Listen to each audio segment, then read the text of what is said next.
विगत अगर 2-3 वर्षों की बात करें तो वैश्विक महामारी कोरोना का पूरे विश्व में जो है कहर देखने को मिला था और इसी का जो खौफ है एक बार फिर भारत में देखने को मिल रहा है। पिछले कई दिनों से देश में कोरोना के मामलों में लगातार जो है इजाफा देखने को मिल रहा है, लेकिन इसी बीच अगर बात की जाए तो और नए वायरस जो हैं वो भी अपने पैर पसारने लगे हैं भारत में, जिसकी अगर बात की जाए तो H3N2 की बात की जाए, साथ ही अगर एडिनो वायरस की बात की जाए तो ये कौन से वायरस है, क्या इनके लक्षण सिमिलर है या भिन्न है, कैसा इसका इलाज रहने वाला है, कौन कौन जो है इन वायरस से जो है प्रभावित नजर आ रहे हैं, इस विषय में ज़्यादा जानकारी के लिए जो है हम जुड़ने जा रहे हैं इंदौर से हमारे सहयोगी प्रवीण सावंत जी के साथ। इसी विषय पर विस्तार से चर्चा करने के लिए हमारे साथ मौजूद रहेंगे डॉक्टर प्रवीण जड़िया, जो विस्तार से इन वायरसेस के बारे में, इनसे बचाव, इनके लक्षण के बारे में हमसे जानकारी साझा करेंगे। तो आपको सीधे लिए चलते हैं इंदौर में हमारे सहयोगी प्रवीण सावंत जी के पास। प्रवीण जी, बात कोरोना की करें, लगातार मामले बढ़ रहे हैं, लेकिन इसी बीच कोरोना का एक लंबा जो है पेंडेमिक, एक दौर, भीषण दौर हम देख चुके हैं, लेकिन इसी बीच नए वायरसेस की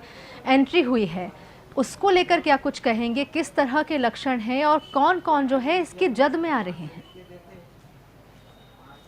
देखिए दीपिका जी, जब कोरोना महामारी प्रारंभ हुई थी उसके बाद जब ये पेंडेमिक होके एंडेमिक हुआ था, तब ये बात विशेषज्ञों ने ज़रूर कही थी कि कई और वायरस जो है वो कतार में हैं जो आएंगे और लोगों का इम्यून सिस्टम वीक करेंगे और बीमार जो है वो बच्चे, बूढ़े, हर वर्ग जो है वो इसकी चपेट में आएगा। और वो हम देख भी रहे हैं, अलग अलग तरह के वायरस हम इस समय देख रहे हैं, जो जैसे आपने कहा कि भी H3N2 और एडिना वायरस, ये दो वायरस जो है इसने प्रकोप मचाया हुआ है। अगर हम देखें तो इंदौर ज़िले के लगभग सभी सरकारी अस्पतालों में इस समय एडिना और H3N2 के ग्रसित मरीज जो हैं वो पहुंच रहे हैं। क्या स्थिति बन रही है, सबसे ज़्यादा प्रभावित कौन हो रहा है और इसका उपचार क्या क्या हो सकता है, क्या सावधानी, इस पर हमारे साथ बात करने के लिए मौजूद हैं डॉक्टर प्रवीण जड़िया। डॉक्टर साहब, हम देख रहे हैं कि कुछ दिनों से या कहें कि लगभग एक माह से स्थिति बड़ी विकट बनी हुई, सभी अस्पताल के जो है वो बेड फुल चल रहे हैं। बच्चे कहें, बूढ़े कहें, बुजुर्ग कहें, युवा कहें, हर कोई नए चपेट में है। बिल्कुल सही कहा आपने, और ये बात तो तय है कि छोटे बच्चे और बुज़ुर्ग, ये दो ऐसी श्रेणियां होती हैं, तथा गर्भवती माताएं भी इसी में श्रेणी में आती हैं, जिनकी इम्यूनिटी सामान्य से कम होती है। और ये कोई भी बीमारी का प्रकोप जब होता है तो ये सर्वप्रथम इन बीमारियों की चपेट में आ जाती हैं। वर्तमान समय जो चल रहा है वो एक ऐसा समय चल रहा है कि जब छोटे बच्चे और बुज़ुर्ग लोग अधिक बीमारी की चपेट में आ रहे हैं। सर्वप्रथम छोटे बच्चों की अगर हम बात करें तो पूर्व की तुलना में, यानी कि लगभग एक माह पूर्व जो स्थिति थी उसकी तुलना में 2 गुने से भी अधिक केसेस हमारे पास आ रहे हैं। ओपीडी पूरी तरह से भरी हुई है, बिस्तर अस्पतालों के पूर्णतः भरे हुए हैं, और ये जो केसेस हैं ये सर्दी, खांसी, बुखार की स्थिति में आते हैं। इनका डायग्नोसिस पूरी तरह से इसलिए नहीं बन पा रहा है कि या तो ये एडिनो वायरस या फिर H3N2 की श्रेणी में आते हुए लगते हैं, लेकिन इन दोनों की ही जांच का हमारे पास कोई साधन नहीं है। इंदौर में इन दोनों की जांचें नहीं होती हैं। लेकिन अगर हम जिस तरह की हमारी कॉन्फ्रेंसेस होती हैं या अन्य विशेषज्ञों से बातें हमारी होती हैं, या जो हमारे वरिष्ठ चिकित्सकगण हैं उनसे हम लोग सलाह लेते हैं, अन्य प्रदेशों में जहां इस तरह के केसेस पाए जाते हैं उनसे बातें करते हैं, तो लक्षण इन दोनों के बीच ही कहीं पाए जाते हैं। इस जो फिलहाल वायरस जो घूम रहा है उसमें सबसे ज़्यादा सांस लेने में भी कहीं ना कहीं दिक्कत हो रही है। सर, सबसे ज़्यादा जो तकलीफ़ हो रही है, बच्चों को निमोनिया जैसे ही लक्षण प्राप्त हो रहे हैं, और 2 या 3 दिनों के बुखार के पश्चात उन्हें निमोनिया के पूर्व लक्षण आ जाते हैं, जिसमें उनकी सांस की गति बढ़ जाती है। जो इंटरकोस्टल रेसेशन होते हैं, सांस की जो पसलियों के नीचे के और पसलियों के बीच के गड्ढे होते हैं, ये बढ़ जाते हैं और सांस लेने में तकलीफ़ अचानक बढ़ जाती है। और ऐसी कंडीशन में उन्हें सांस का सपोर्ट देना, ऑक्सीजन का सपोर्ट देना अत्यावश्यक हो जाता है।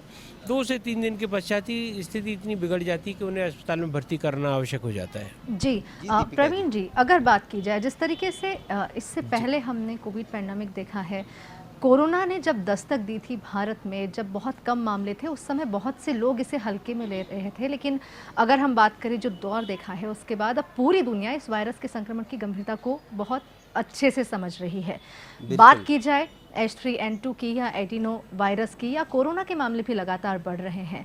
कितने जो है लक्षण इनके आपस में भिन्न हैं। अगर बात की जाए गंभीरता की, तो क्या H3N2 और एडिनो वायरस भी क्या कोरोना की तरह नई मुसीबत साबित हो सकते हैं? बिल्कुल।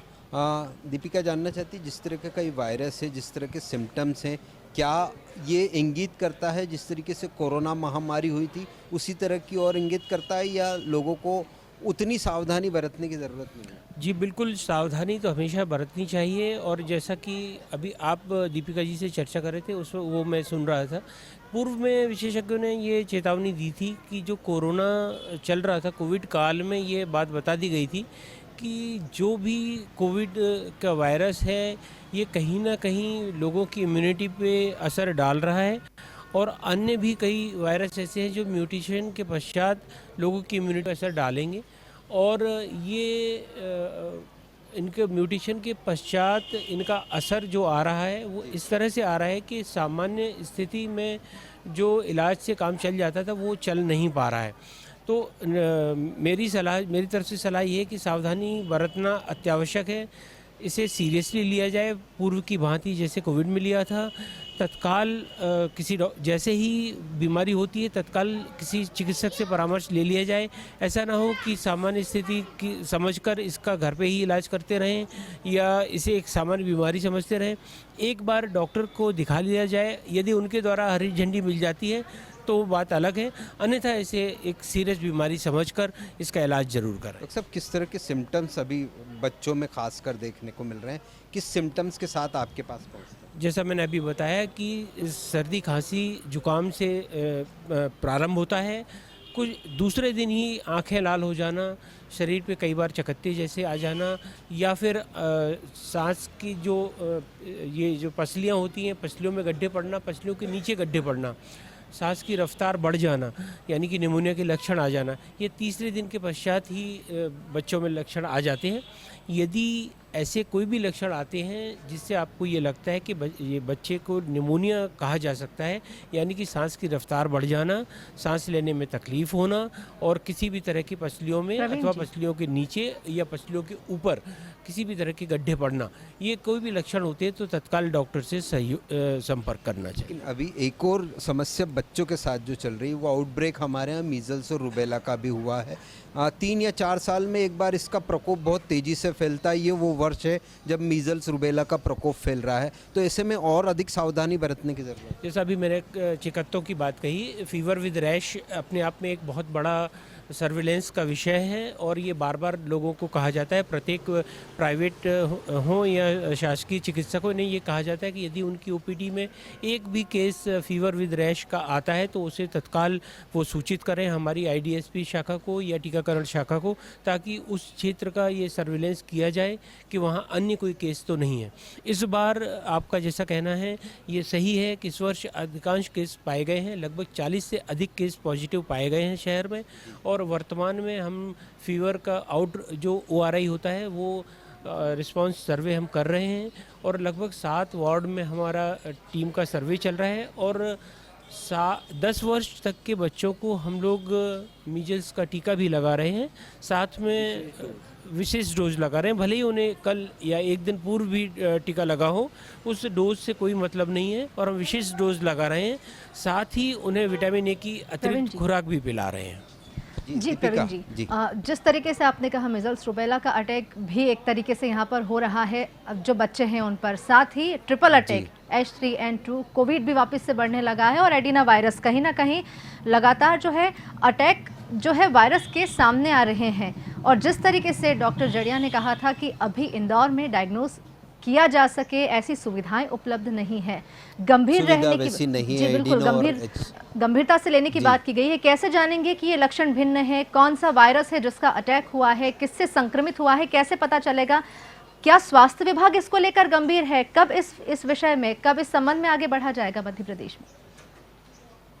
जी बिल्कुल, जिस तरीके के ये वायरस हम देख रहे हैं हमारे पास, अभी हम 4 वायरस से जूझ रहे हैं। अगर कोरोना के भी प्रकोप बढ़ता जा रहा है, 3 केस हमारे यहाँ कोरोना के भी मिले हैं, एडिनो भी अभी हम देख रहे हैं, इसके अलावा H3N2 भी है और मीज़ल्स रूबेला भी। तो इस तरह के जो 4 अलग अलग इसमें, ऐसे में विभाग की क्या तैयारी है, किस तरह की तैयारी?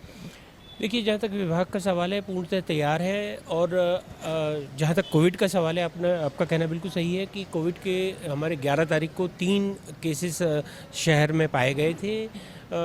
देश में 524 केस पाए गए थे और ये अचानक से बढ़े हुए केस हैं और मूलतः साउथ और वेस्ट इंडिया में काफ़ी केसेस बड़े हैं और कोई बड़ी बात नहीं कि ये पूरे देश में अगर बढ़े तो हमें सावधान रहना ज़रूरी है। विभाग पूरी तरह से तैयार है, सर्वे कर रहा है और सभी को अलर्ट जारी कर दिया गया है। वायरल केसेस में जिस तरह से इनका इलाज किया जाना चाहिए, हम उसी गाइडलाइन पे ट्रीटमेंट कर रहे हैं।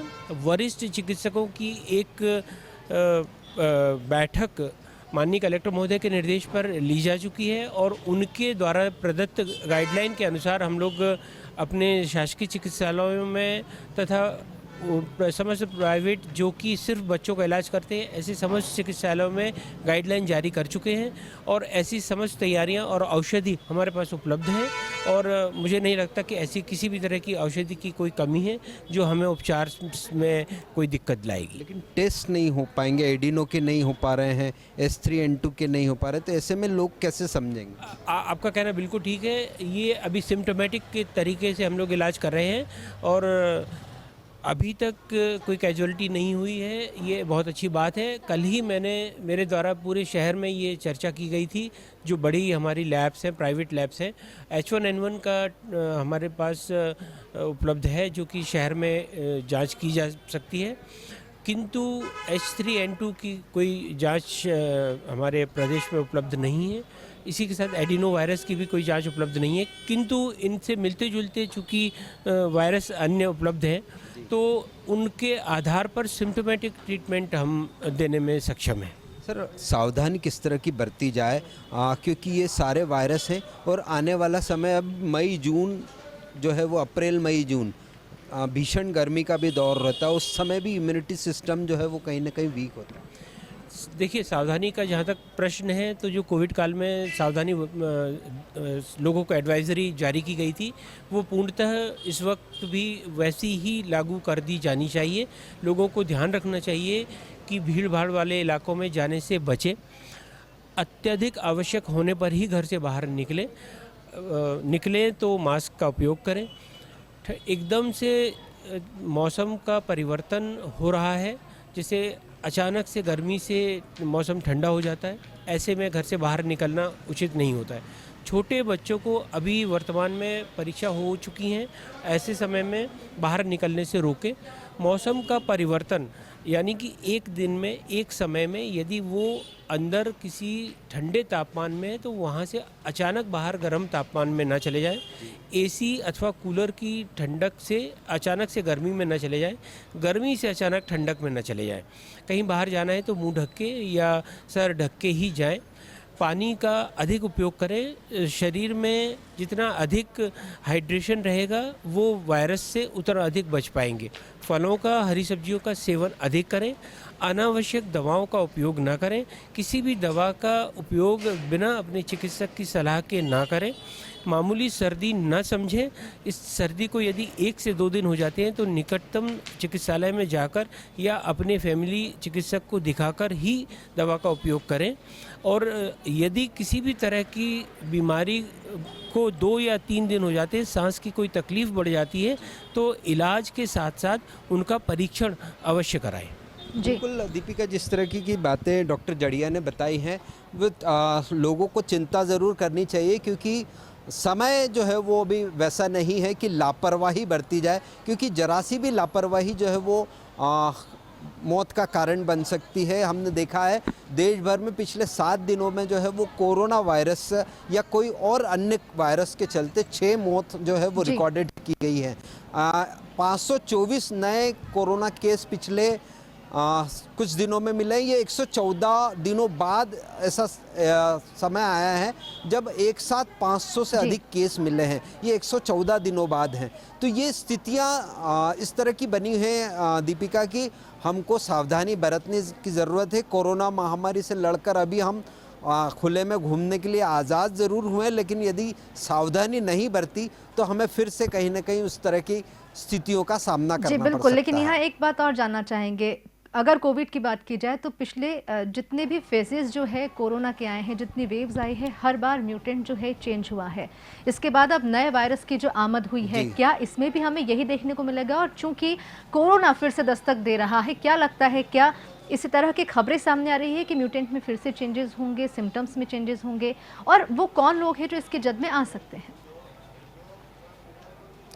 नहीं देखिए, जद में आने वाले तो वही होंगे जिनका इम्यून सिस्टम वीक होगा दीपिका। और जैसे कहा कि बच्चे, बुजुर्ग और गर्भवती महिलाएं ये सबसे ज़्यादा जी। सेंसिटिव होते हैं, जो सबसे पहले किसी न किसी वायरस के जो है वो चपेट में आते हैं। तो उनको तो सावधानी बरतनी ही है। और उसके बाद हमने देखा है कोरोना महामारी के बाद जो है वो कई लोगों का इम्यून सिस्टम वीक हो चुका है। हमने देखा सडन कार्डियक अरेस्ट जो है वो पिछले कुछ समय से बढ़ गया है। डॉक्टर्स भी इसको लेकर चिंतित है कि क्या ये आफ्टर कोरोना इफेक्ट है या जो वैक्सीनेशन किया गया है उसके कोई साइड इफेक्ट है। इस पर रिसर्च जारी है। इस पर वे खुद भी जानना चाहते हैं कि क्या वैक्सीन या कोरोना इफेक्ट, तो वो विषय अभी इतर हो गया। लेकिन ये जो नए वायरस हम देख रहे हैं S3N2, एडिनो, इस तरह के वायरस जो है वो कहीं ना कहीं चिंता में डाल रहे हैं हमें, और सावधानी नहीं बरती तो वाकई में इसका नुकसान उठाना पड़ सकता है। धन्यवाद प्रवीण जी हमसे जुड़ने के लिए। धन्यवाद डॉक्टर जड़िया इतने विस्तार से हमें इस संबंध में जानकारी देने के लिए। तो इंदौर से जुड़े थे हमारे सहयोगी प्रवीण सावंत। हमने बात की, चूंकि कोरोना एक लंबे समय तक पेंडेमिक का दौर देखने के बाद कहीं ना कहीं हमें जो आज़ादी मिली है, उसके बाद अब अगर बात की जाए तो फिर से कोविड का दौर कहीं ना कहीं लौटता नजर आ रहा है। दस्तक फिर से बढ़ने लगी है, यहाँ पर मामले फिर से कोविड के बढ़ने लगे हैं, और इसी बीच नए वायरस की एंट्री हुई है, H3N2 वायरस। उसके अलावा अगर बात की जाए तो एडिनो वायरस काफ़ी प्रभाव यहाँ पर देखने को मिल रहा है, उसके संक्रमण के मामले देखने में आ रहे हैं। इसके लक्षण के बारे में हमने बात की, कब डॉक्टर के पास जाना है, कैसे इसके लक्षणों को पहचानना है, बचने के लिए सावधानी सबसे ज़्यादा ज़रूरी है। साथ ही बात की बच्चों को, बुजुर्गों को और गर्भवती महिलाओं को, चूँकि इनका इम्यून सिस्टम कंपेरेटिवली बहुत कम होता है, इन्हें ज़्यादा खतरा है, तो सावधानी यहाँ पर बरतने की ज़रूरत है। जो कोविड के समय जो गाइडलाइन जारी की गई थी उसे फिर से अपनाने की यहाँ पर ज़रूरत है, ताकि अब जो नए वायरस अटैक कर रहे हैं उससे बचा जा सके। डिजियाना न्यूज़ पर खबरें लगातार जारी है, आप बने रहिए हमारे साथ।